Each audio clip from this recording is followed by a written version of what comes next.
Okay, so here we are inside, actually the old dairy barn. This is where I've been keeping, about 400 of our birds live in the actual dairy barn, and that's because our goal actually in the next few years is to move them out on pasture, but it's expensive. I mean, the housing that the chickens require is about $1,500 to $1,800 per barn that would house about 100 birds, and they would spend their time basically out on pasture and only be going in the barn to either lay eggs or to roost at night, and then we close them in. So if you take that expense times 400 birds that I need to move out, plus the cost of actually seeding the pasture for the initial move and the fencing, it really gets to be about $2,000 to $2,800 per 100 birds to move them out on pasture. So we've been doing well. I mean, I've moved 400 out over the last several years, and I hope to move the other out over the next couple years as well. In the barn, I wanted to show you where they are inside, only because when you come to visit the farm, I actually don't allow people to come in the barn area, only because there's pitchforks and tools and stuff in here that I just can't monitor where everyone is.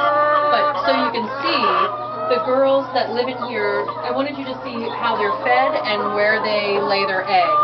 So this girl here, she's coming out from laying her egg. They all have a nesting box that they can go into.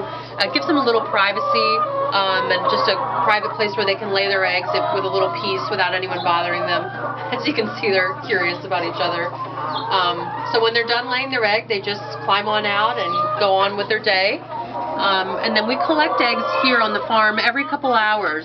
The girls are actually quite active. They get up around 5 o'clock in the morning and they'll lay eggs anywhere from 5 in the morning till about 1 or 2 in the afternoon.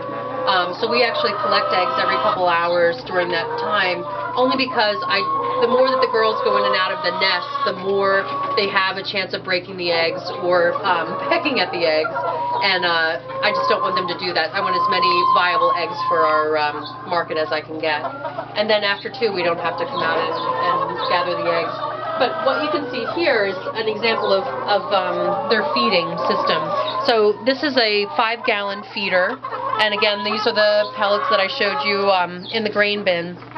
And we fill these up twice a day. The girls can have free access to the feed, and then they probably run out of feed midday and have a little bit of time where they don't have any, and that's good. That they can do other things during that time.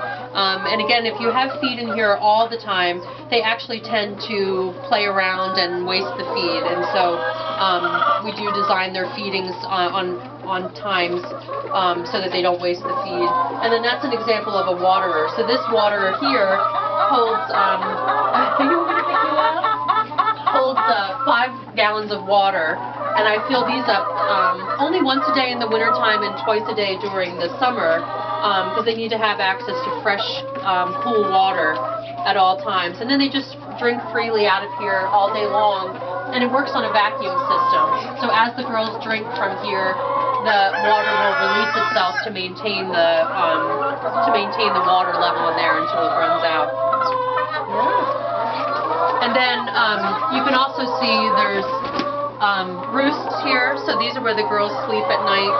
And then this is an example of a brand new feeder. I tried a plastic kind this time as opposed to the metal, but it's the same concept. And then they just, can freely peck in there. When you're feeding your birds, it's important that you do keep the feeder up.